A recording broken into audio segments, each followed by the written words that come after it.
तब्दीली के साथ बदलते भारत की शान।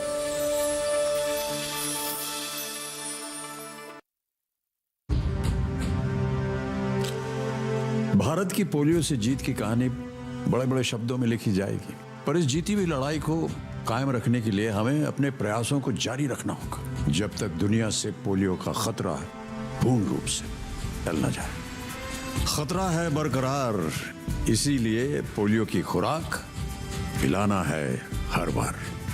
2 बूंद हर बार, पोलियो पर जीत रहे बरकरार।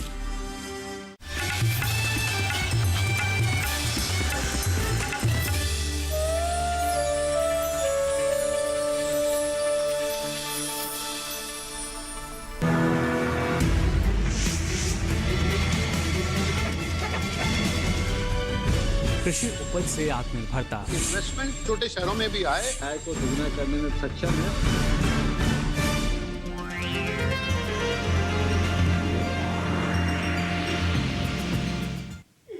नमस्कार, आप सभी का स्वागत विचार विमर्श में। मैं हूं मुकुल शर्मा। विचार विमर्श में आपके लिए काफ़ी महत्वपूर्ण विषय हम लेकर आते हैं जिस पर हमारे जो विशेषज्ञ हैं चर्चा करते हैं, अपने विचार साझा करते हैं।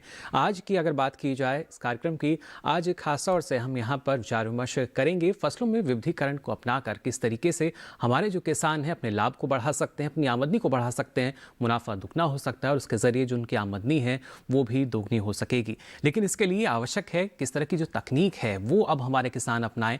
पुरानी जो परंपरागत तकनीक थी उसको ना सिर्फ हल्का किया जाए बल्कि जो नई तकनीक आ रही है ज़्यादा से ज़्यादा उसका अगर हम कहें कि उपयोग हमारे किसान कर सकते हैं, दक्षता जो है इससे बढ़ सकेगी। लेकिन इसके साथ साथ और किस तरह का प्रबंधन है वो आवश्यक हो जाता है। इन तमाम सवालों के जवाब जानना बेहद ज़रूरी है और इसी के लिए हमारे साथ यहाँ पर जो खास मेहमान हैं वो मौजूद हैं, उनसे हम आपका परिचय करा देते हैं। हमारे साथ मौजूद हैं डॉक्टर अवनी कुमार सिंह जी, आप प्रधान वैज्ञानिक हैं भारतीय कृषि अनुसंधान संस्थान पूसा नई दिल्ली में। और इसके साथ ही आपको बता दें हमारे साथ मौजूद हैं डॉक्टर SK सिंह जी, आप प्रधान औद्यानिकी हैं फल एवं प्रौद्योगिकी विभाग भारतीय कृषि अनुसंधान संस्थान पूसा नई दिल्ली में। और साथ ही डॉक्टर मार्कंडे जी हमारे साथ जुड़े हैं, प्रधान वैज्ञानिक आप भी भारतीय कृषि अनुसंधान संस्थान पूसा नई दिल्ली से। आप सभी का बहुत बहुत स्वागत है हमारे इस कार्यक्रम में आज। और सबसे पहले हम जैसा कि हमने आपको बताया कि जब हम बात करते हैं फसलों में विविधीकरण की, कितना महत्वपूर्ण है ये और कैसे इसको किसान समझ सकते हैं, उस पर हम चर्चा करें। लेकिन आइए उससे पहले नज़र डाल लेते हैं इस खास रिपोर्ट पर।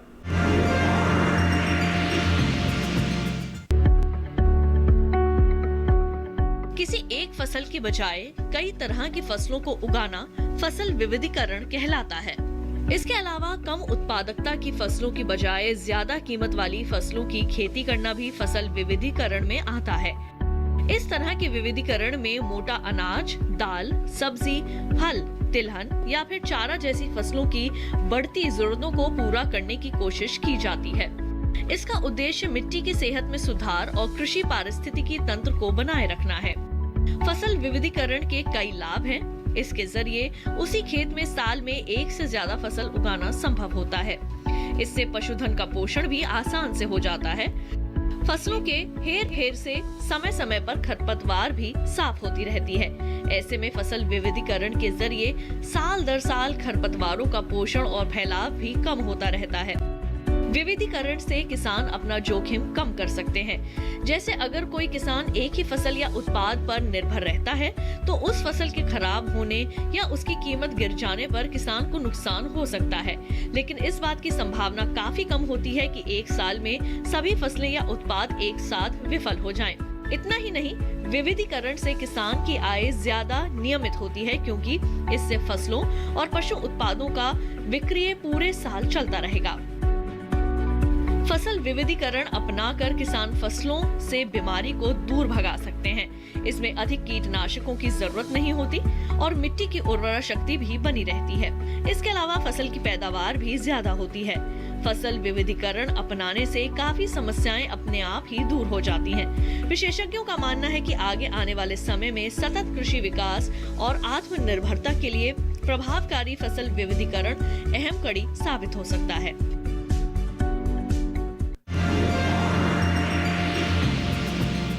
तो ये रिपोर्ट आपने देखी और जाना कि आखिर क्यों आवश्यकता है आज के समय में विविधीकरण की जब हम बात करते हैं। लेकिन हमारे जो किसान हैं, अगर देखा जाए, क्योंकि एक समय ऐसा था जब हमें खाद्यान्न के लिए हम आयात पर निर्भर होते थे, लेकिन स्थिति जो है वो पूरी तरीके से अब उलट चुकी है।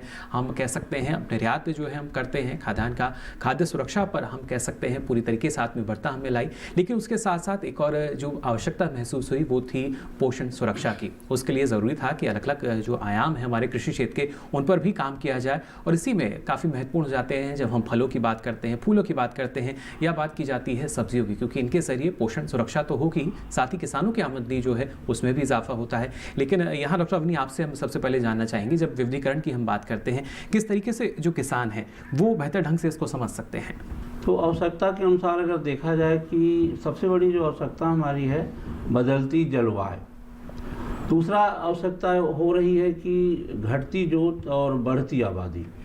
तो ये दो बहुत महत्वपूर्ण चीज़ें हैं जो विविधीकरण को प्रेरणा देते हैं, बढ़ावा देने के लिए हमें मजबूर भी एक तरह से करती हैं। अब उसके बाद अभी जैसे चर्चा हुई कि पोषण सुरक्षा की भी बात है, तो हमको वो भी देखना है कि अगर हमारी पोषण सुरक्षा ही ठीक नहीं होगी तो हम भारत के स्वस्थ नागरिक नहीं बन सकते, और जो स्वस्थ नागरिक नहीं रहेंगे तो हम कोई भी कार्य स्वस्थ रूप से नहीं कर सकते।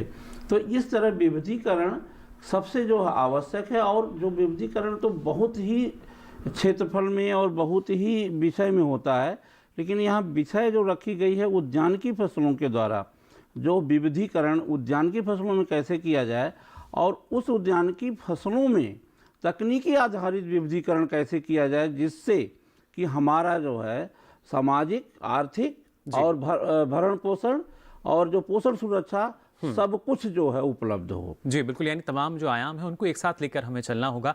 Doctor S K. सिंह, आप भी इस बात से पूरी तरीके से सहमत होंगे? खाद्य सुरक्षा जिस तरीके से आत्मनिर्भरता हमने देखी है, पोषण सुरक्षा में भी ज़रूरी है, और ख़ासतौर से अगर हम बात करते हैं अभी के समय की, कोविड काल में भी अगर बात की जाए तो उस लिहाज से भी काफ़ी महत्वपूर्ण। उद्यानिकी फसलों में आपको ये ये मिलती हैं कि इसमें आप किसी भी क्षेत्र हो, चाहे वो शीतोष्ण हो या कटिबंधीय क्षेत्र हो या मरुभूमि हो या बिल्कुल नॉर्थ ईस्ट हो जहाँ पे बिल्कुल पहाड़ी क्षेत्र हैं, सभी क्षेत्रों में देखा जाए तो कोई न कोई किसी भी औद्यानिक फसलों को भली भांति किसान लगा सकता है।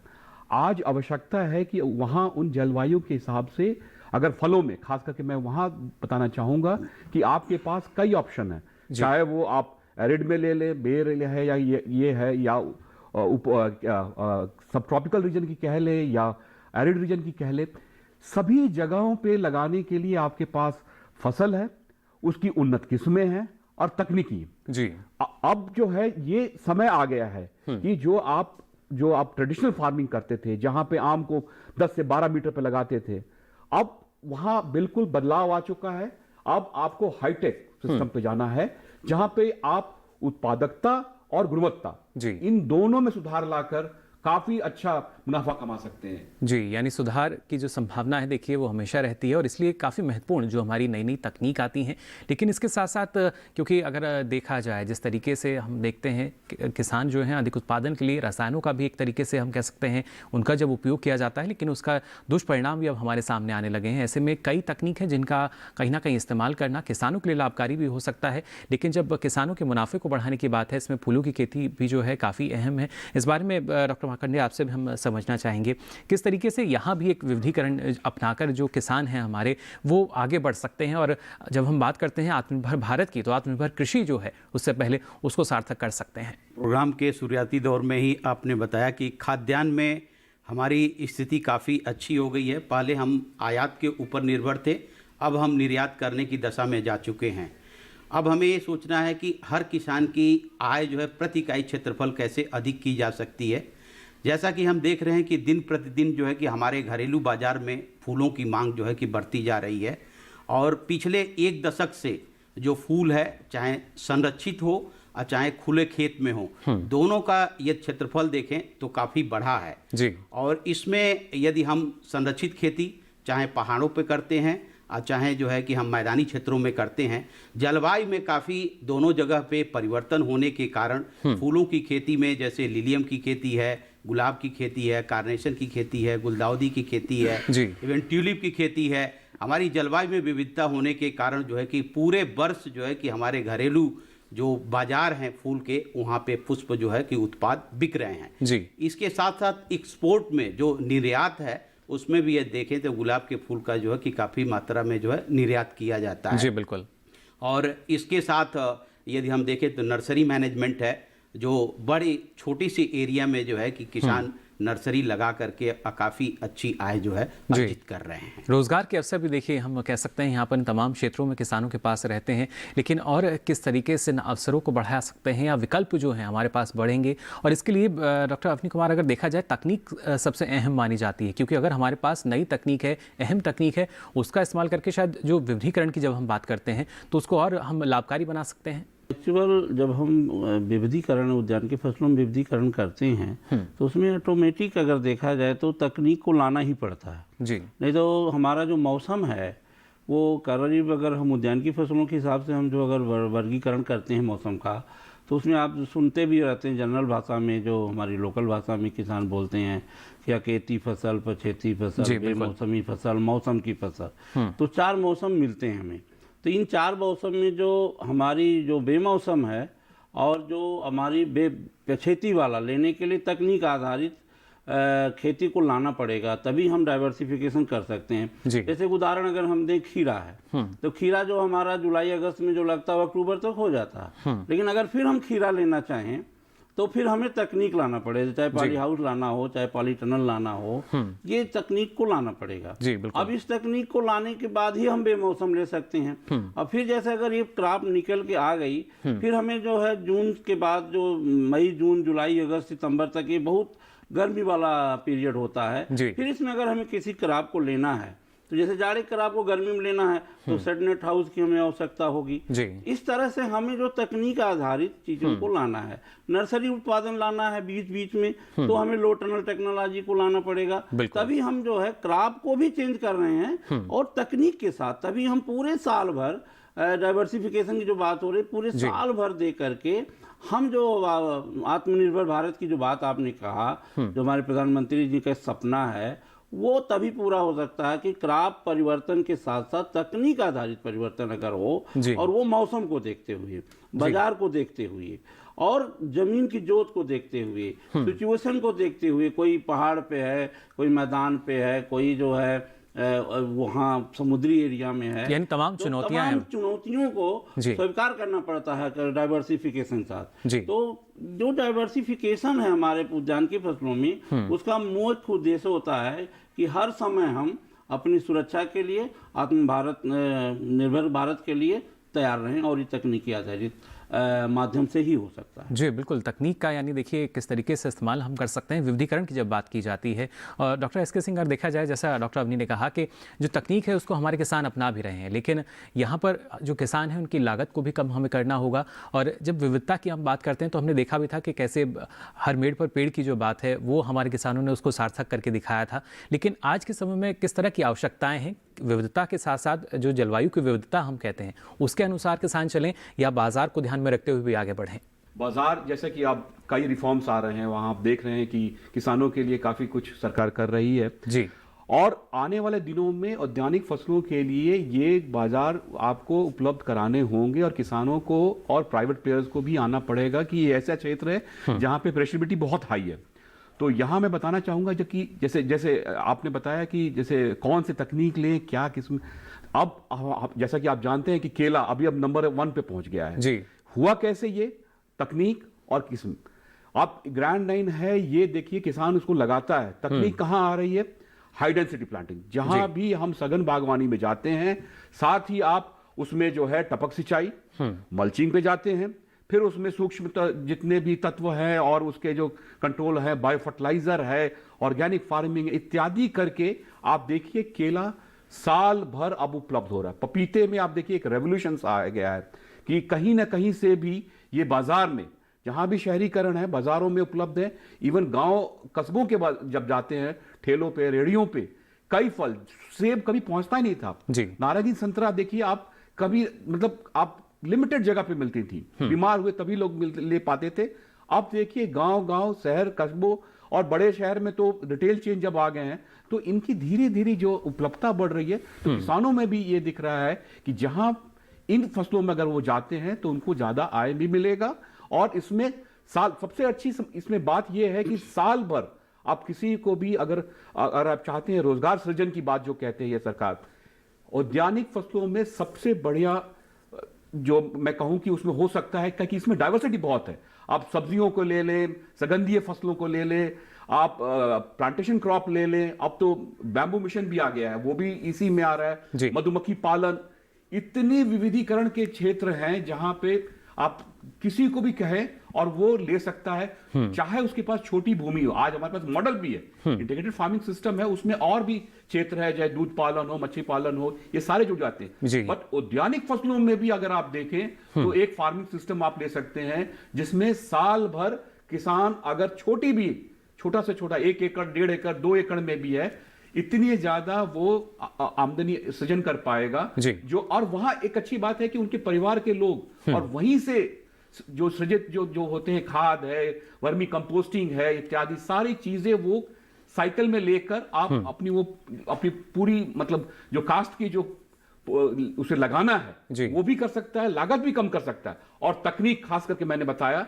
इस पे तो किसानों को नए बाग लगाने हैं तो आपको सघन या मध्यम सघन बागवानी जो है उन पे आपको जाना ही पड़ेगा, और तभी आपको ये जो पूरे तकनीक जो मैंने बताया, अब तो ड्रोन की बात हो रही है छिड़काव के लिए, जहां पे लेबर कम है तो वहां पे भी आपके पास सोर्स है, टेक्निक है, यानी संसाधन अब हमारे पास है तकनीकी रूप से, और हमें यहाँ सक्षम होना होगा, जागरूक होना होगा।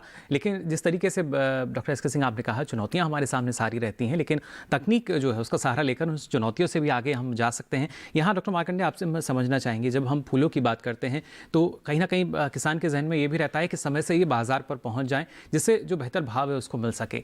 लेकिन इसके लिए किस तरह की तकनीकें हम मान सकते हैं, क्योंकि सरकार की तरफ से प्रयास किए जाते हैं, चाहे फिर शीतगृह की हम बात करते हैं या हम कहते हैं कि गांव से और जो बाजार का रास्ता है उसको और अच्छा कर दिया गया है, दुरुस्त कर दिया गया है, जिससे समय से एक किसान का जो उत्पाद है वो बाजार पहुंच सके। लेकिन विविधीकरण जब एक किसान अपना रहा है, और किन चुनौतियों का सामना उसको करना पड़ सकता है? उसमें देखें, यदि पुष्प बाजार की बात और प्रोडक्ट की बेचने की बात है तो ये मिनिस्ट्री ऑफ जो कॉमर्स है उसके एपिडा के द्वारा कोल्ड स्टोरेज बनाने के लिए, छोटी छोटी इकाइयाँ बनाने के लिए सब्सिडी है। और जो एसी बैन होती है जिसमें जो 100% एक्सपोर्ट ओरिएंटेड यूनिट हैं फ्लावर्स की, उनको एसी बैन पे भी जो है कि सब्सिडी दी जाती है। तो जैसे यदि बेंगलोर और पूना में देखें, एक्सपोर्ट पर्पज से जो भी लोग गुलाब की खेती करते हैं उनके फार्म पे ही कोल्ड स्टोरेज है, जिसमें प्री कूलिंग और फाइनल कूलिंग। प्री कूलिंग का मतलब कि जब ग्रीन हाउस से गुलाब के फूल कट के आते हैं तो 4 से 5 घंटे के लिए 6 डिग्री सेंटीग्रेड तापमान पे रख करके, और उसमें जो इथिलीन का प्रोडक्शन होता है जिससे उसकी सेल्फ लाइफ कम हो जाती है, उसको कंट्रोल किया जाता है। उसके बाद उसकी ग्रेडिंग और पैकिंग करके फाइनल कूलिंग में, जिसका 2 डिग्री सेंटीग्रेड तापमान होता है, उसमें हम 7 से 8 दिन के लिए रख करके और एसी बैन से हम अपने इंटरनेशनल एयरपोर्ट पे भेजते हैं और वहाँ से किसान एक्सपोर्ट करते हैं। लेकिन इसी के साथ यदि हम छोटे किसान की बात करें जो खुले खेतों में जैसे गेंदा की खेती करते हैं, सीजनल जो क्राइजेंथेमम है, ब्लूज फ्लावर के लिए इसकी खेती करते हैं, तो इसका कोशिश ये होता है कि जो आज इसकी तुड़ाई हो, फूल की तुड़ाई हो, उसको शाम को जो है अपने घरेलू बाजार में ज़रूर भेज दें। उसका स्टोरेज यदि रूम टेम्परेचर पे करते हैं तो उनके पंखुड़ियों के अंदर जो है डिस्कलरेशन हो जाता है, जिसके इसके भाव जो है कि बाजार में काफ़ी गिर जाते हैं। इन बातों का ध्यान रखना चाहिए। जी बिल्कुल, देखिए काफ़ी महत्वपूर्ण कि हमारे किसान जो है इन बातों का ख्याल रखें, और ख़ासतौर से सरकार जिस तरीके से प्रयास कर रही है, हाल ही में नए कृषि कानून भी आए जिससे किसानों को और मजबूती प्रदान की जा रही है। लेकिन डॉक्टर अवनी, अगर हम देखते हैं जैसे कि अगर हम यहाँ पर एक्सपोर्ट की भी बात कर रहे हैं, एपिडा के थ्रू अगर जो प्रशिक्षण कार्यक्रम चलाए जाते हैं, किसानों को और सशक्त बनाने की बात कही जाती है, जब हम सब्जी फसलों को देखते हैं और अभी आने वाला जो मौसम है वहाँ पर किस तरह के विकल्प जो हैं किसान उनका चयन कर सकते हैं? विविधीकरण की अगर उन्हें शुरुआत करनी है तो कैसे इसकी शुरुआत करें वो? देखिए, जो विविधीकरण है, जो पहले हमारे पास जैसे एक बोलते हैं प्रकृति के द्वारा और हमारे किसान भाइयों के द्वारा जो सुनिश्चित किया गया था, जैसे कि अभी हम इसके पहले भी चर्चा किए कि हमारी 2 प्रकार की जो सिचुएशन है, यानी जो हमारा स्थान है, एक पहाड़ी क्षेत्र है, एक मैदानी क्षेत्र है जी। तो जब मैदानी क्षेत्र की सब्जियां ख़त्म होने लगती हैं तो पहाड़ी क्षेत्र से आने लगती हैं, और जब पहाड़ी क्षेत्र की सब्जियां खत्म होने लगती हैं तो मैदानी क्षेत्र ऑटोमेटिक नेचुरल प्राकृतिक रूप जो से है, यानी। हाँ, क्रॉप उद्यानिकी फसलों में क्रॉप डाइवर्सिफिकेशन ऑटोमेटिक था, लेकिन अब बात इससे नहीं बन रही कि हम तब तक वेट करें। तो ये पहाड़ के किसान भाइयों के लिए जो पर्वतीय अंचल के हमारे हैं और मैदान क्षेत्र के किसान भाइयों के लिए ये क्रॉप डाइवर्सिफिकेशन पे सब्जियों के लिए सुनिश्चित किया गया कि हम क्यों नहीं अपने अपने क्षेत्र में हरदम करें जी। उसमें तकनीकी आधारित बात हमने जो है कर दिया। अब बात यह है कि हम जो है यहाँ जब सब्जियों को हम उगाते हैं इसमें दो चीज़ों को ध्यान देते हैं कि अपने जलवायु अपने क्षेत्र के अनुसार चीज़ों को हम लगाते हैं। पहली बात कि हम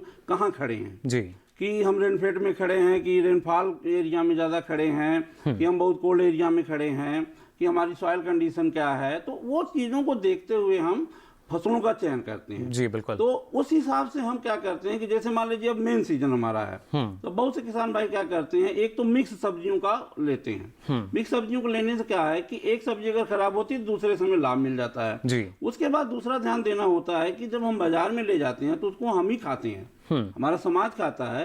तो जो हमारा समाज खाता है तो पोषण सुरक्षा की बात ऑटोमेटिक उससे जोड़ती है। तो हम अलग अलग सब्जियों को लगाते हैं तो उससे आय भी बढ़ती है जी, पोषण सुरक्षा भी बढ़ती है, आत्मनिर्भर भारत की सपना भी साकार होता है, और उसके साथ साथ हमारे सॉइल मृदा का जो स्वास्थ्य है वो भी इम्प्रूव्ड होता है। जी, बिल्कुल। एक ही फसल बार बार लगाते हैं तो नहीं होता। और इसमें अगर देखा जाए कि लोकल चीजों में आप देखते हैं जब चीजों को बदल बदल के करते हैं तो मजा भी आता है, इंटरेस्ट बढ़ता है किसानों को, क्योंकि एक सब्जी में ज्यादा लाभ मिला दूसरे में थोड़ा कम मिला, एक अच्छी हुई दूसरी थोड़ी सा नहीं अच्छी हुई।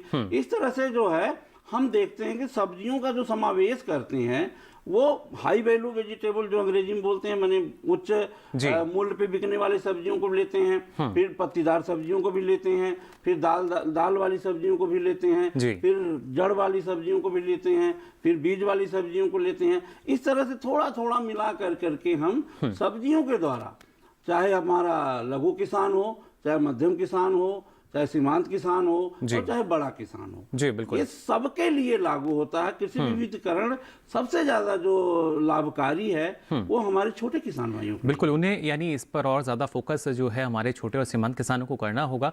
और खासतौर से डॉक्टर एस के सिंह, अगर देखा जाए लगभग 86% एक बड़ा आंकड़ा हमारे छोटे और सीमांत किसानों का। ऐसे में जब हम बात करते हैं फसलों में विविधीकरण की उद्यानिकी को जब देखा जाता है तो क्या सबसे महत्वपूर्ण यहाँ पर यह भी है कि जो किसान हैं जागरूकता उनमें हो, प्रशिक्षण वो लें और उसके बाद इस क्षेत्र में इस दिशा में आगे बढ़ सकें?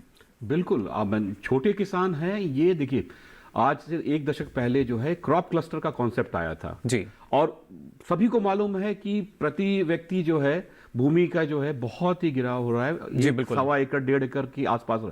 अब उतनी क्षेत्र में उसे लेना है तो यहाँ सबसे बड़ा रोल प्ले होता है एफपीओ का, जो सरकार ज्यादा फोकस दे रही कि ग्रामीण क्षेत्रों में एफपीओ ज्यादा से ज्यादा बने।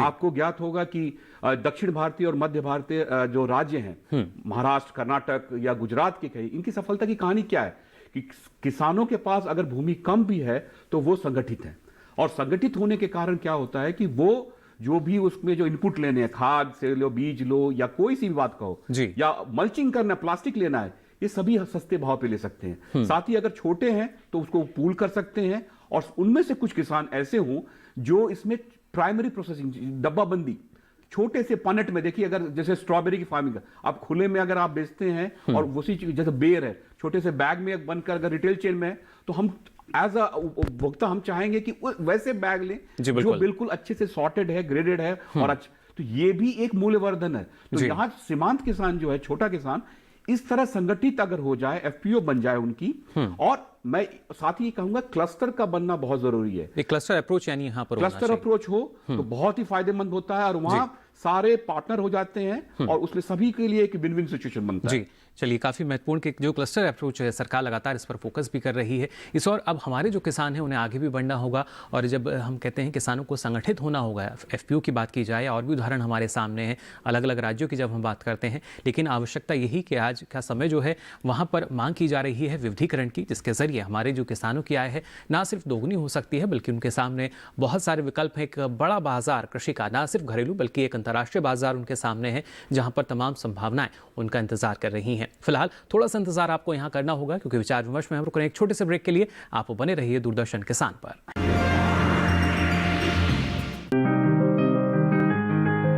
बीमारियों से कैसे बचेगी फसल, मवेशियों की मुश्किलों का क्या है हल, कहां से लाएं बीज, कितनी लगेगी खाद, किसानों के हर फोन का विशेषज्ञ देंगे जवाब। देखिए हेलो किसान लाइव सोमवार से शुक्रवार शाम 6 बजे।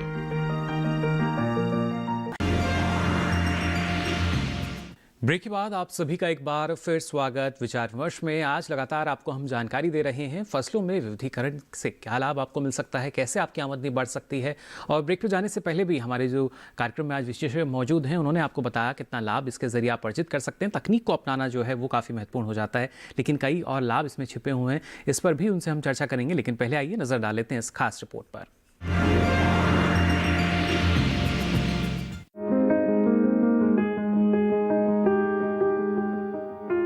जलवायु आधारित कृषि में बेहतर लाभ और आर्थिक नुकसान से बचने के लिए फसल विविधीकरण काफी उपयोगी साबित होता है। फसल विविधीकरण करके मांग के अनुसार नकदी फसलों की खेती किसानों के आर्थिक लाभ को बढ़ा सकती है। किसान मिट्टी का परीक्षण कराकर बाजार मांग के अनुसार फसलों को चुन सकते हैं। कम अवधि की 2 या ज्यादा फसलों को चुनकर सिंचाई के आधुनिक तरीकों को अपनाकर और कम पानी वाली फसलों को लगाकर किसान अच्छी आमदनी ले सकते हैं। किसान खाद्यान्न फसलों के साथ सब्जी, फल और मौसमी फूलों की खेती भी कर सकते हैं। कुल मिलाकर कहा जा सकता है कि फसल विविधीकरण छोटी जोत से बेहतर मुनाफा लेने का कारगर उपाय है। भारत में पाई जाने वाली अलग अलग तरह की कृषि जलवायु अनेक प्रकार की फसलों के लिए बेहतरीन वातावरण प्रदान करती है। शुष्क इलाकों या ऐसे इलाकों जहां के लोगों को अक्सर मौसम की मार का सामना करना पड़ता है, फसल विविधीकरण किसी वरदान से कम नहीं है। ऐसे इलाकों में सूखा, ओले या फिर ज्यादा बारिश की वजह से फसलों को नुकसान का जोखिम कम रहता है।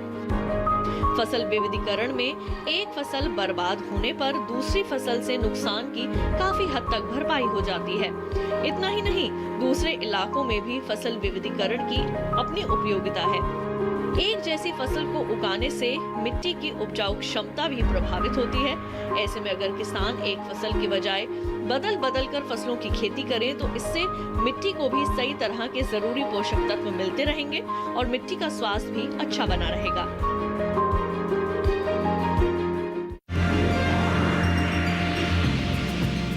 तो ये रिपोर्ट आपने देखी और जाना किस तरह की आवश्यकताएं हमारी हैं और लाभ जो किसानों को मिल सकता है विविधीकरण से जुड़ के।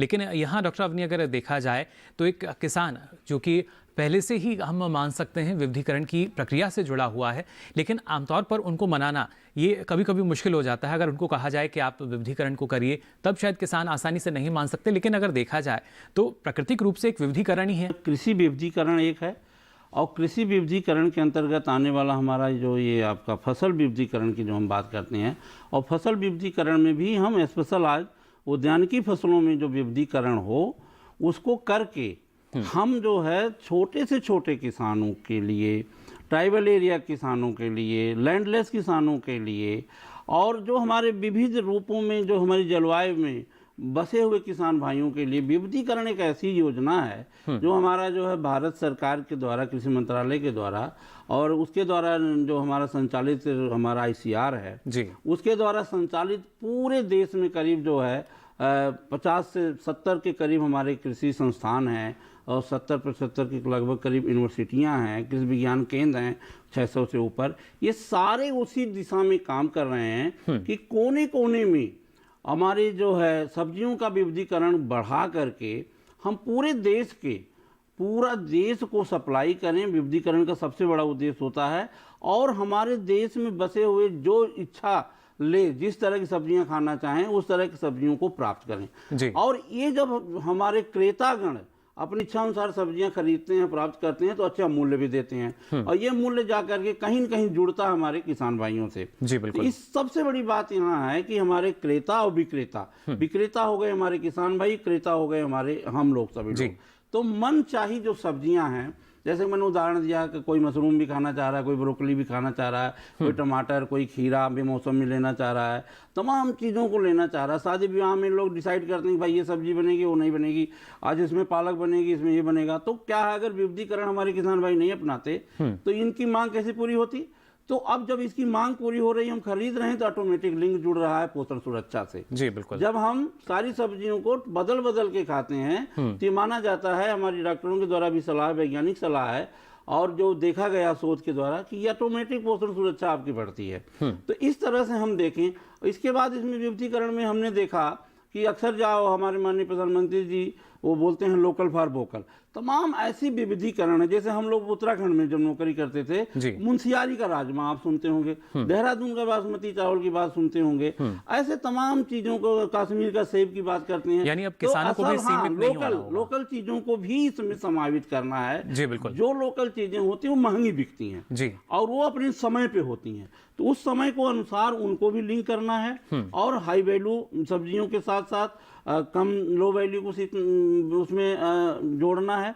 इस तरह से जो हमारी मार्केट डिमांड है, वो जो मार्केट डिमांड और मार्केट श्रृंखला जो बनती है, वो कहीं न कहीं लिंक करती है हमारे फसल विविधीकरण। जी बिल्कुल। लेकिन सब्जियों विविधीकरण जी, यहाँ डॉक्टर एस के सिंह आपसे हम समझना चाहेंगे, जब हम मांग और आपूर्ति की बात करें, अगर बाजार के अनुरूप हम चलते हैं तो सबसे बेहतर यही होता है कि आपका अगर आधार मजबूत है तो शायद आने वाले समय में आपको दिक्कत नहीं होगी। और आधार के लिए माना जाता है जो नर्सरी हमारी होती हैं, अगर हम फलों की खेती करना चाह रहे हैं, बागवानी में हम आगे बढ़ना चाह रहे हैं, तो वहाँ पर क्या हम मान सकते हैं कि उन्नत किस्म का चयन तो हमने किया, लेकिन उसके बावजूद जो हमारा नर्सरी है वहाँ पर किस तरह की लापरवाही रही, या उस तरह का हम कह सकते हैं जो कृषि कार्य वहाँ होने थे नहीं हो पाए, जिसकी वजह से किसानों को कभी कभी नुकसान उठाना पड़ता है।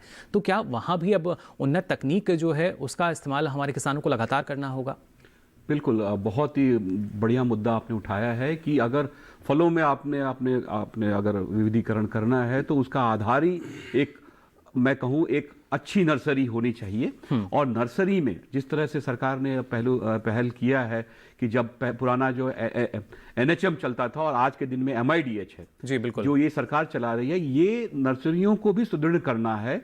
और ये एक बहुत बढ़िया विकल्प है युवाओं के लिए जी, जो हाईटेक नर्सरी में आना चाहते हैं। और यहाँ उन्हें ये देखना है कि अब किस्म सिर्फ लोकल बाजारों के लिए नहीं, जो आप दूर दराज क्षेत्र है वहां भेजना चाहते हैं, तो फलों की किस्में में अगर लगाना चाहते हैं तो उसमें कुछ ऐसी हो, जैसे कि हमारे साथी ने बताया कि अगेती पछेती का जो है एक मिश्रण हो, क्योंकि वहां आपको मिलता है क्लाइमेट जो स्मार्ट एग्रीकल्चर जिसे कहते हैं। अगर बहुत ज्यादा बारिश हो गई तो अगर अगेती फसल बर्बाद हो गई तो पिछेती वाली अगर किस्में हैं वो आपको कुछ ना कुछ आमदनी दे देगी। इसी तरह की जो विविधीकरण है नर्सरियों में भी आपने ऐसे लाने हैं जो लोकल मार्केट के लिए, और साथ ही साथ जो भी आप बाहर भेजना चाहते हैं जी, अगर निर्यात आपका टारगेट है तो किस्मों का भी चयन उसी तरह करना है। और साथ ही वहां आपके इर्द गिर्द जो राज्य कृषि विश्वविद्यालय है या ICR के इंस्टीट्यूट है, जहां से आपके जो वो किस्म, कई सुधरी किस्में हैं जिन्हें फैलाने के लिए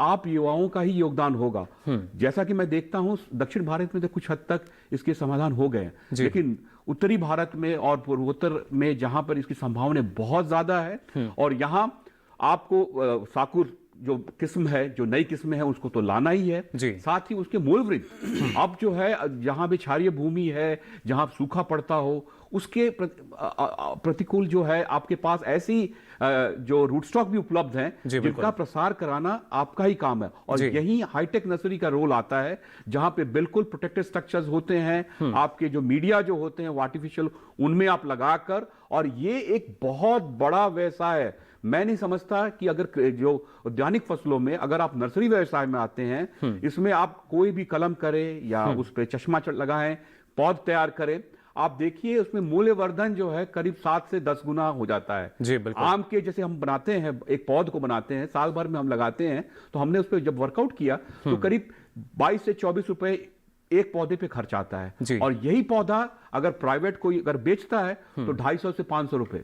तो कोई बैंक ऐसा नहीं है जो इतनी थोड़ी सी लागत आप लगाएं तो ना सिर्फ जो हमारी आमदनी है वो बढ़ रही है, गुणवत्ता वाला उत्पाद, और यही आधार है। आपको हर एक चीज के लिए, प्रशासन के लिए अलग से किस्में हैं, तो उनका भी अगर बढ़ाना है, क्षेत्रफल बढ़ाना है, तो नर्सरी तो आपको करना ही है जी। तो इन सब बातों का ध्यान देना है। बिल्कुल, और सबसे महत्वपूर्ण ये कि यहाँ पर देखिए रोजगार के जो अवसर हैं वो भी आपके पास बहुत सारे आपको नजर आने लगेंगे, लेकिन आवश्यकता है क्षेत्र में आगे बढ़ने की और प्रशिक्षण लेने की। उसके बाद आप और बेहतर तरीके से जानकारी लेकर इस क्षेत्र में आगे बढ़ सकेंगे। यहाँ डॉक्टर मार्कंडेय, आपसे भी हम समझना चाहेंगे, क्योंकि जब हम बात करते हैं अच्छी नर्सरी की और जब फूलों की हम बात कर रहे हैं, वहाँ कितना महत्वपूर्ण हो जाता है कि किसान शुरुआत से ही इस बात पर ध्यान दें।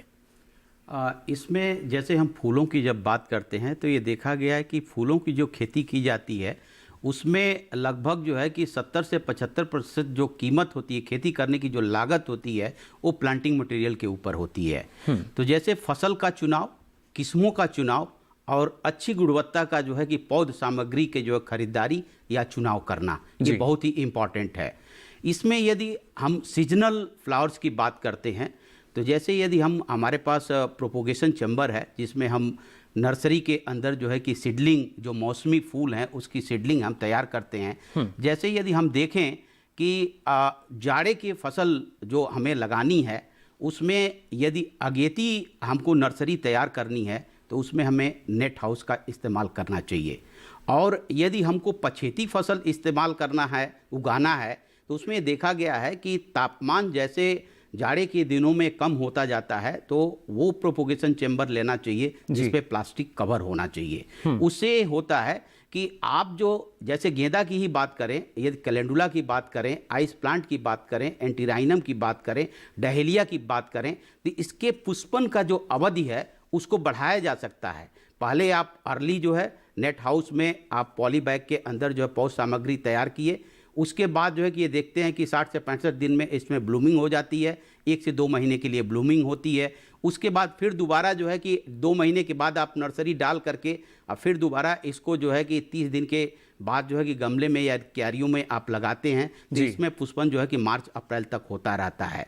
इसके साथ साथ एक चीज़ और भी मैं कहूँगा कि फूलों में जो विविधीकरण की बात हो रही है, फसलों की विविधीकरण की बात हो रही है, तो ये देखा गया है कि फूलों के अंदर यदि हम मधुमक्खी पालन की बात करते हैं तो जैसे गेंदा का फूल है, सीजनल फ्लावर है, गुलदाउदी है, उसमें बहुत एडिशनल जो अतिरिक्त आय की बात होती है फूलों में जो है बहुत सारे किसान इसको कर रहे हैं। इसी के साथ साथ एक चीज़ और बात आती है वैल्यू एडिशन, जिसको मूल्य संवर्धन बोलते हैं। जैसे एक किसान कोई गेंदे की खेती या गुलदाउदी की खेती करता है जो सीजनल गुलदाउदी है, यदि उसको फूल को तोड़ करके बाजार में बेचता है तो उसकी कीमत उसको 20 से 25 रुपए मिलती है, लेकिन यदि उसी का माला बना करके वो बेचता है तो कीमत जो है कि 50 से 60 रुपए पे चली जाती है। वैल्यू एडिशन से किसान का मूल्य संवर्धन भी हुआ और अन्य लोगों को भी रोजगार मिलने का अवसर मिला जो है। जी बिल्कुल, ये हम सीधे तौर पर देख सकते हैं। देखिए किस तरीके से जो लाभ है उसको हम अर्जित कर सकते हैं,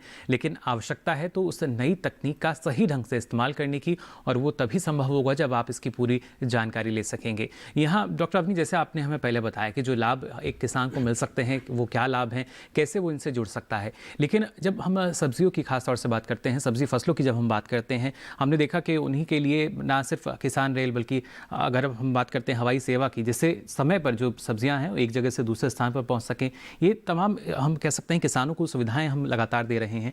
लेकिन क्या ये किसानों के नज़रिए से अगर देखा जाए तो कुछ चुनौतियां वाकई उनके सामने हैं जब विविधीकरण की हम बात करते हैं, क्योंकि जलवायु की विविधता हम देखते हैं हमारे देश में नजर आने लगती है। बाजार से जुड़ के अधिक लाभ कमाने के लिए ही विविधीकरण की बात हुई है। तो यहाँ अगर जब हम सब्जियों का विविधीकरण करते हैं, फसलों को बदल बदल करते हैं, तो देखिए हमारे जो मतलब मैंने बताया कि रबी क्रॉप, जायद क्रॉप और खरीफ क्रॉप 3 क्रॉप होती हैं। तो जैसे हमारा अभी मौसम रबी का है, इस समय अधिकांश सब्जियां लगती हैं। अब रबी के बाद हमारा जो आएगा वो खरीफ और जायद, तो जायद आएगा फिर खरीफ आएगा सब्जियों के क्षेत्र में जी।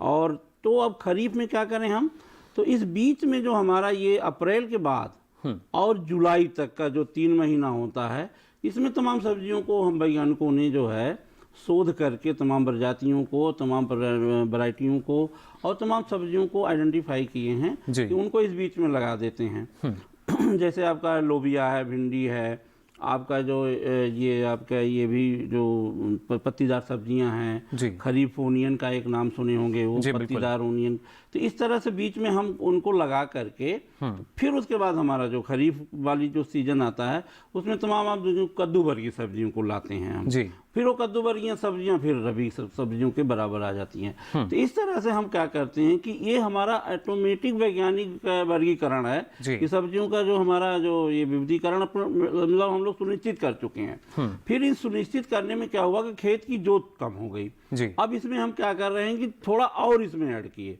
तो उसमें हम लोग थोड़ा सा और ये ऐड किए कि भाई थोड़ा मूल्यवान सब्जियों को भी बेमौसम में लेने की कोशिश की जाए, तो क्या बुराई है। जिनका भाव ज्यादा मिलेगा, जैसे वो उपलब्ध नहीं होंगी उस समय उपलब्ध होंगी, तो वो भाव बेमौसम करके ज्यादा मिलता है और किसान को मिलता है।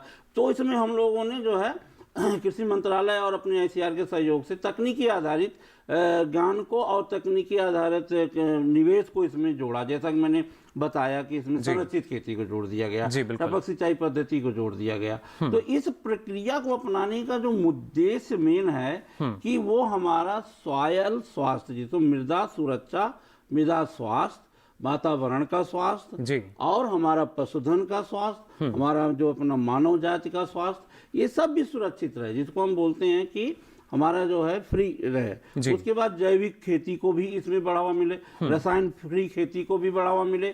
तो किसान अलग अलग एरिया में अलग अलग पसंद रखते हैं। जी बिल्कुल, लेकिन और वो पसंद रख करके इन चीजों को लाते हैं और इस मार्केट में जाता है। मार्केट के बाद ग्रेडिंग करके, जैसा कि हमारी रणनीति, हमारे देश की रणनीति, हमारी कृषि मंत्रालय की रणनीति है, कौन सब्जियां विदेश जाएंगी, कौन सब्जियां देश में रहेंगी, किस ग्रेड की होंगी, ये सब सुनिश्चित किया जाता है। यानी वो मानकों पर खरी उतरेंगी तो जरूर, हाँ, वो विदेश जाएंगी। जो मानक से खरी नहीं उतरती वो अपने देश में जाएंगी। और जो देश में डायरेक्ट बेचने लायक नहीं, जैसे बोलते हैं अनग्रेडेड सब्जियां या C ग्रेड सब्जियां या B ग्रेड सब्जियां, जिनकी सेल्फ लाइफ कम होती है, उनको हम प्रोसेस में डाल देते हैं।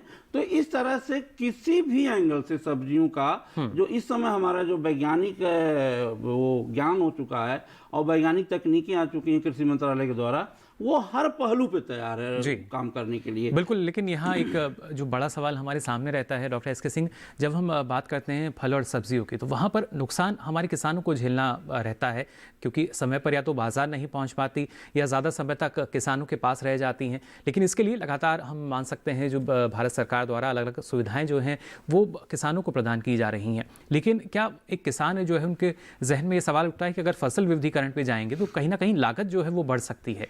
इसके लिए क्या कुछ हम मान सकते हैं कि जो अनुदान है वो अलग अलग योजनाओं पे चल रहे हैं, और खासतौर से जैसा आपने जिक्र किया MIDH का, तो क्या इनके जरिए एक किसान की लागत कम हो सकेगी? बिल्कुल, ये एक भारत सरकार ने बहुत बड़ी स्कीम चलाई थी, पहले NHM के नाम से थी ये, और हर एक राज्य को डिस्ट्रिक्ट वाइज कौन सा उन्हें फसल लेना है, कितने उसके कौन स्कीम है, उसमें टपक सिंचाई लेना है या सघन बागवानी लेना है या सुगंधीय पौधे लगाने, औषधीय पौधे लगाने हैं, फूल लगाना है, ये सारी चीजें जो है ये क्रॉप डाइवर्सिटी और उस डिस्ट्रिक्ट प्लान जिसको कहते हैं उसके हिसाब से ये सारी स्कीमें उपलब्ध हैं। और जरूरत है कि किसान इन्हें समझे। ऐसा इसलिए किया गया है कि जैसे क्षेत्र है, जैसे क्लस्टर जो मैंने पहले बताया था, अगर क्लस्टर उस क्षेत्र में, जैसे हम मलियावादी आम की बात करते हैं, वहां इसलिए है क्योंकि वहां पे मार्केट थोड़ा सा एक बना हुआ है, चैनल बना हुआ है, वहां से उत्पाद आपका निकल सकता है, दिल्ली, मुंबई, कहीं भी जा सकता है। उसी तरह ये ध्यान रखा गया है कि हर एक राज्य को कि कौन से क्रॉप किस डिस्ट्रिक्ट वाइज आप ले और उसको बढ़ावा दे, उसमें 30 से 50%, जैसे जहां पे भी आप देखिए कि पॉली हाउसेस बनाए जा रहे हैं या उनको मल्चिंग पे जाना है या टपक वाली है, तो अलग अलग गवर्नमेंट ने अलग अलग उसका जो अंशदान दिया हुआ है और उसमें काफी उसमें फायदा मिल। इससे क्या होता है कि किसान नई तकनीकों के साथ साथ नए फसलों को भी लेता है और उससे भली भांति तकनीक के साथ ग्रो करता है और उसके चैनल भी उपलब्ध है। किसान को हमेशा ये सोचना है कि खेती आपको एक व्यवसाय के रूप में करना है। शुरुआत आपने देखना है कि आपके उस डिस्ट्रिक्ट में इर्द गिर्द में मार्केट क्या है और वहां पे कैसे इसका रेट बढ़ता चढ़ता या किस तरह से उत्पाद को लिया जाता है।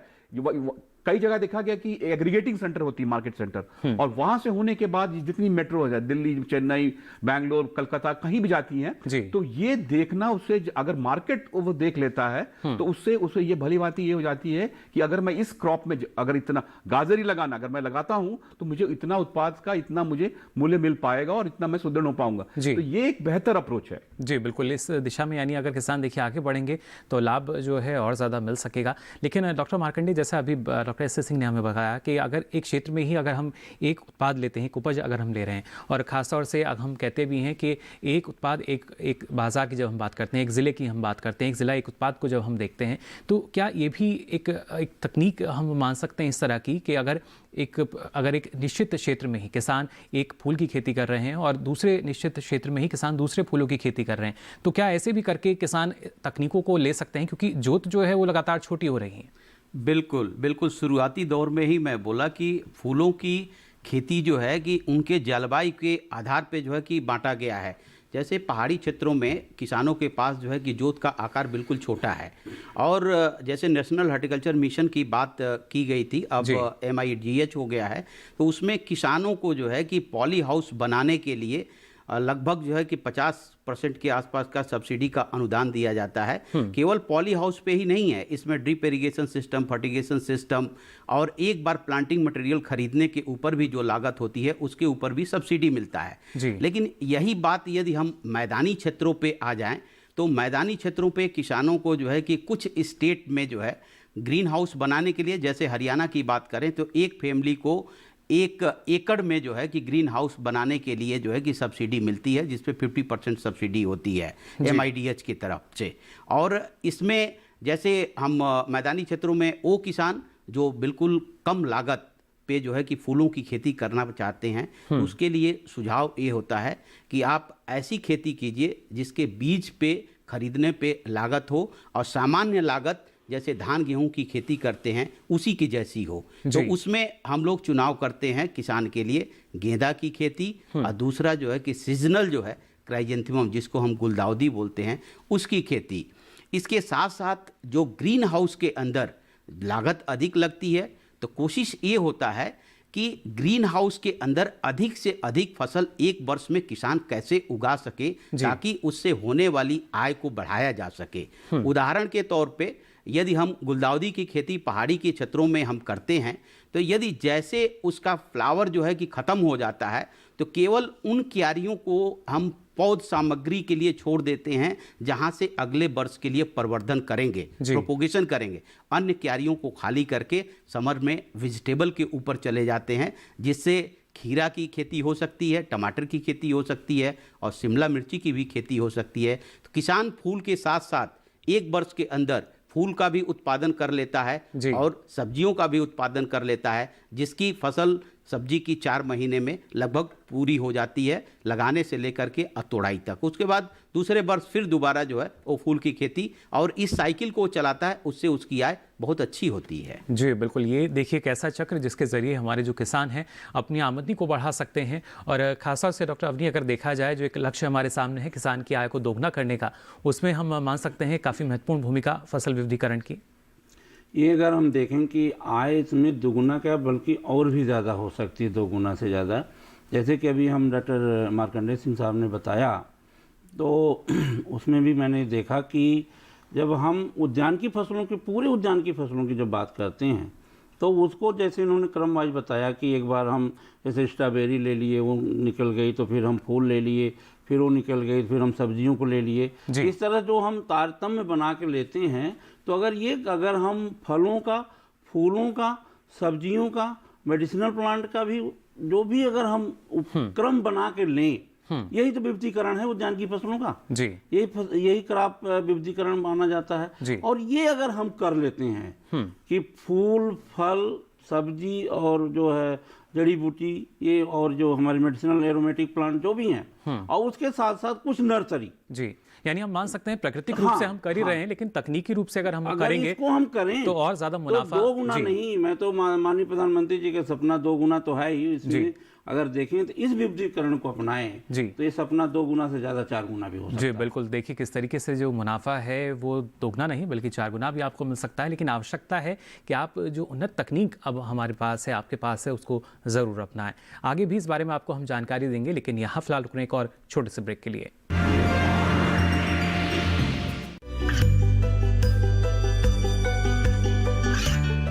गांवों और पिछड़े क्षेत्रों में सरकारी योजनाओं की जानकारी पहुंचा। देश में कौशल और क्षमता विकास कर ग्रामीणों को सामाजिक बदलाव और विकास से जोड़ने की दूरदर्शन किसान की पहल चौपाल चर्चा देखें सोमवार से शुक्रवार सुबह 9 बजे।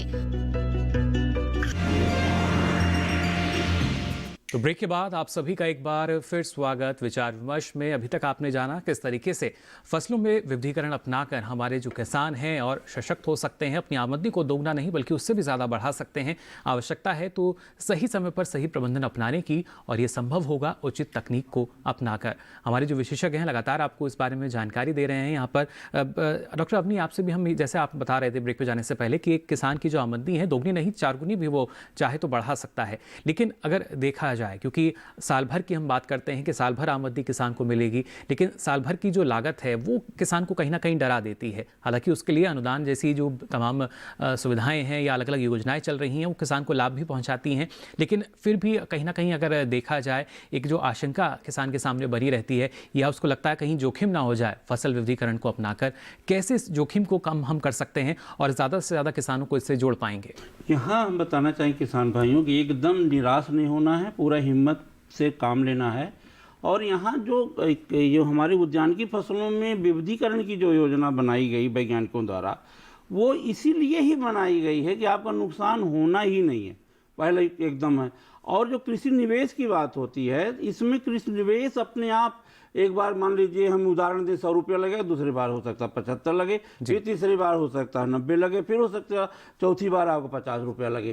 तो इस तरह से जो हमारा जो विविधीकरण है वो ऑटोमेटिक इस तरह होता है कि महंगा, फिर मध्यम, फिर सस्ता, फिर महंगा, फिर मध्यम, ऐसे चलता रहता है। इसमें आपको निराश होने की जरूरत नहीं किसान भाई, ये तो ऑटोमेटिक आप जब करेंगे, अपनाएंगे, तो इसमें अपने आप जो कम से कम निवेश का औसत जो है वो सबसे कम इसी में आता है, कृषि विविधीकरण में आता है। और इसको अपना करके आप जो है सबसे ज्यादा लाभ इसीलिए मिलता है, कृषि विविधीकरण लाभ कमाने के लिए बनाया गया है। मैंने बार बार वही कहा कि ये किसानों के हित को देखते हुए कम से कम जोत वालों को अधिक से अधिक लाभ मिले, उनका जीविकोपार्जन बढ़े, उनका लाइवलीहुड बढ़े, उनका रोजगार बढ़े।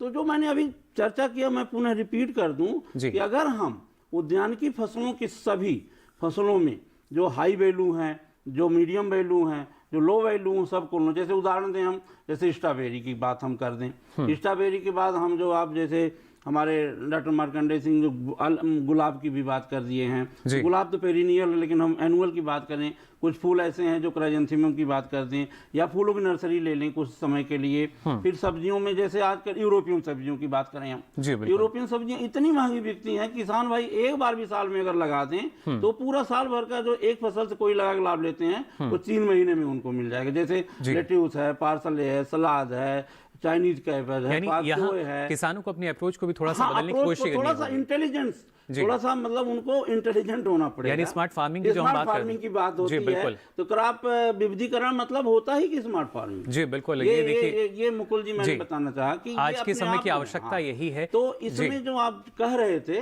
कि आय को अधिक बढ़ाना और वो इनकम का वो क्या नाम है, डबलिंग इनकम, जब बात डबलिंग इनकम हो जाए और लागत कम लगे, तो ये इसका फॉर्मेट ही है। इसमें लागत औसत दर्जे के लग करके अधिक लाभ मिलता है। जैसे मैंने बताया कि इसमें तरह तरह की सब्जियां, फूल, फल को समावेश करें, नर्सरी प्लांट को समावेश करें, इसमें जो है जैविक को समावेश करें, इसमें लोकल सीड को लगा करके उनका बीज उत्पादन करें, ये तमाम चीजों को चलिए, अगर हम स्मार्ट समावेश फार्मिंग की तरफ करते हैं, अब हमें तो आगे बढ़ना स्मार्ट होगा। फार्मिंग के लिए जी। तो बहुत अच्छा इनकम हो चलिए, सकता है बिल्कुल। और किसानों का इसमें कभी नुकसान नहीं होगा। जी, नुकसान इसमें देखिए किसानों का नहीं हो सकता। लेकिन डॉक्टर एस के सिंह, स्मार्ट फार्मिंग के लिए जब हम बात करते हैं कहीं ना कहीं जो हमारा किसान है उसके लिए स्मार्ट फार्मर पहले हमें चाहिए होगा। स्मार्ट फार्मिंग की अगर हम बात करें तभी एक अच्छा खासा बाजार किसानों के सामने होगा। लेकिन आने वाले समय को अगर देखा जाए, लगातार तकनीक में बदलाव हो रहा है और बेहतरी की तरफ हमारा जो कृषि क्षेत्र है वो आगे बढ़ रहा है। लेकिन कैसे जो किसान है फसलों में विविधीकरण की जब हम बात करते हैं, क्योंकि धीरे धीरे एकीकृत को तो अब किसान जानने लगा है, लेकिन विविधीकरण को किस तरीके से वो अपना पाएंगे? मुकुल जी, बहुत ही बढ़िया आपने समीक्षा की है पूरे चर्चा की। मैं बताना चाहूँगा कि जो पहले पंक्ति के जो किसान थे, जब महाराष्ट्र, कर्नाटक, ये देख रहे हैं आप, कौन कह सकता था कि भारत में ड्रैगन फ्रूट, कीवी फल, स्ट्रॉबेरी बहुत बढ़िया क्वालिटी की और उत्पाद निर्यात के आसपास में जितने भी हमें अंगूर जाते हैं जी, बहुत ही विश्वविख्यात अंगूर अच्छे गुणवत्ता वाले जाते हैं। जी, तो बिल्कुल। मैं ये कह रहा हूं कि जो पहले पंक्ति के जो किसान हैं जो इसमें विविधीकरण में आना चाहते हैं उद्यानी फसलों में, तो वो जो है अपनी तकनीक है उसमें भी वो हाईटेक अगर ले पाए तो बहुत बढ़िया है। मैं कहूंगा कि क्रॉप विविधीकरण में किसान जो सेकंड जनरेशन वाले हैं, अब आप कहीं भी चले जाइए, एवोकाडो अब उपलब्ध है इंडिया में, दक्षिण भारत में, कर्नाटक में है, तमिलनाडु में है, एक एक फल उसका 125, 150, 250 रुपए का बिकता है, लेकिन उसकी मांग है, उसकी खपत है। ड्रैगन फ्रूट कभी आप सोचिए कि वो आता था यहां से थाईलैंड से, कभी वियतनाम से आता था, एक फल जो है 200-250 का, लेकिन आज जो है घरेलू बाजार महाराष्ट्र में, कर्नाटक में, तो समय की मांग है कि जो भी फल है, रंबूतान वो भी अब पैदा हो रहा है। मैं ऐसे कई दर्जनों फल हैं जो मैं बता चाहूंगा। साथ ही हमारी जो देसी फल है जो डॉक्टर मार्कंडे बता रहे थे, उन पे भी ध्यान देना है। जैसे कटहल, ये एक तरह से फ्यूचर फूड में आता है, तो और अब तो काफी आवश्यक भी है इस तरह के। दक्षिण महाराष्ट्र में कोकम लगाते हैं लोग जी, इतने अच्छे उत्पाद हैं उनके, वो मतलब उसकी प्रसंस्करण करके उसको बिल्कुल खाने योग्य। पैशन फ्रूट नॉर्थ ईस्ट में रेवोल्यूशन कर रहा है, पाइनएप्पल। इसी तरह मैं ये कह रहा हूं कि धीरे धीरे वैसी चीज लाएं जो लोगों की मांग है, और वर्ष भर अगर आप उसको ला सकते हैं तो हमारे को आयात पे कम निर्भर होना पड़ेगा, हम अपने देश में ही इनको पैदा कर सकते हैं। यानी मार्केट इंटेलिजेंस की तरफ भी हमारे किसानों को थोड़ा ध्यान देना होगा, तभी यही है जी हम मान सकते हैं। और यहाँ आखिर में डॉक्टर मार्कंडे, आपकी भी टिप्पणी हम लेना चाहेंगे, किस तरीके का एक जो मॉडल है वो आवश्यक हो जाता है, क्योंकि अभी तक हमारा जो किसान है उसके सामने एकीकृत, जब बागवानी की हम बात करते थे वहाँ कई तरह के मॉडल उनको हम देते रहते हैं विकल्प के तौर पर, लेकिन जब विविधीकरण को हमारा किसान अपनाएगा तब किस तरह के मॉडल की उन्हें आवश्यकता है जिसमें उनकी लागत कम होगी और जो मुनाफा है बढ़ सकेगा? मुकुल जी, आज का जो किसान है, जब भी विविधीकरण की बात होती है तो पहले वो बाजार को देख लेता है, तब जो है कि फसल का चुनाव करता है कि जो हम उगाएंगे वो यहाँ उगेगा या नहीं उगेगा, यदि उगेगा तो बिकेगा कहाँ। तो थोड़ी सी जो प्राइमरी जानकारी है किसान ले करके ही किसी सरकारी संस्थान पे, चाहे कृषि विज्ञान केंद्र पे हो या जिले स्तर पे कृषि विभाग हो या उद्यान विभाग हो या आसपास का कृषि विश्वविद्यालय हो या सरकारी संस्थान जैसे ICR का कोई इंस्टीट्यूट है, वह वहाँ पे जाता है और फिर वो बात करता है कि हमें इस फसल के ऊपर जो है कि प्रशिक्षण की आवश्यकता है, और उस संस्थान में उस वैज्ञानिक से वो मिलता है जो उसका विशेषज्ञ है, उस फसल का विशेषज्ञ है। फिर वो जानकारी प्राप्त करने के बाद फिर वो अपने जिले स्तर पे जा कर के देखता है कि इसके ऊपर भारत सरकार या राज्य सरकार के द्वारा किस तरह का वित्तीय जो सहायता हमको अनुदान के रूप में मिल सकती है, और इसका टेक्निकल जो गाइडलाइंस है जैसे planting material, cultivation technology, disease, insect, pest management, packaging, smart packaging किस तरीके से हो सकती है, और इसका फाइनल मार्केट के अंदर जो है हम ट्रांसपोर्टेशन किस तरीके से करेंगे जिसमें हमें बेहतरीन जो है कि प्राइस होगी, और इसको एज ए सिंगल ग्रोअर मैं हो सकता हूं या सोसाइटी बना करके मार्केट में अपने प्रोडक्ट की पहचान बना सकता हूं। यानी किसान कैसे बेहतरी की तरफ जा सकते हैं ये अब हमारा किसान समझने लगा है। सरकार भी इसके लगातार प्रयास कर रही है, और आपने देखा कि हाल ही में जो कृषि अवसंरचना कोष हम कह सकते हैं, जो कहीं ना कहीं एक तरह की से किसानों के लिए और सुविधाएं प्रदान करेगा। जब हम बात करते हैं फार्म गेट पर ही तमाम सुविधाएं मिलेंगी, तो आपको सिर्फ जैसा कि हमारे जो आज के विशेषज्ञ उन्होंने बताया कि अगर देखा जाए प्राकृतिक रूप से किसान विविधीकरण से जुड़ा हुआ है, लेकिन तकनीकी रूप से आपको और जागरूक होना होगा, नई नई नई तकनीकों का इस्तेमाल करना होगा, जिसका सीधा लाभ आपके मुनाफे पर पड़ेगा। यानी आपका जो मुनाफा है उसमें और वृद्धि होगी, लागत आपकी कम होगी और समय अनुसार या बाजार अनुसार अगर आप खेती करेंगे तो और भी ज़्यादा फायदा मिलेगा। ना सिर्फ देश आत्मनिर्भर होगा बल्कि इस देश की जो कृषि है, जो रीढ़ है इसकी, उसको भी आप आत्मनिर्भर बनाने में अपना महत्वपूर्ण योगदान दे सकेंगे। फिलहाल हमारे आज के जो विशेषज्ञ इस कार्यक्रम में रहे, आप सभी ने इतनी महत्वपूर्ण जानकारी हमारे साथ साझा की, इसके लिए आपका बहुत बहुत शुक्रिया, बहुत बहुत आभार। तो देखा आपने किस तरीके से फसलों में विविधीकरण अपनाकर हमारे जो किसान हैं ना सिर्फ इस देश को आत्मनिर्भर बना सकते हैं, इस देश की जो कृषि यानी रीढ़ जो कही जाती है हमारे देश की अर्थव्यवस्था की, उसको आत्मनिर्भर बना पाएंगे और अपने मुनाफे को दोगुना नहीं बल्कि उससे भी ज़्यादा बढ़ा सकेंगे। तो आज के लिए विचार विमर्श में बस इतना ही। दीजिए इजाज़त, नमस्कार।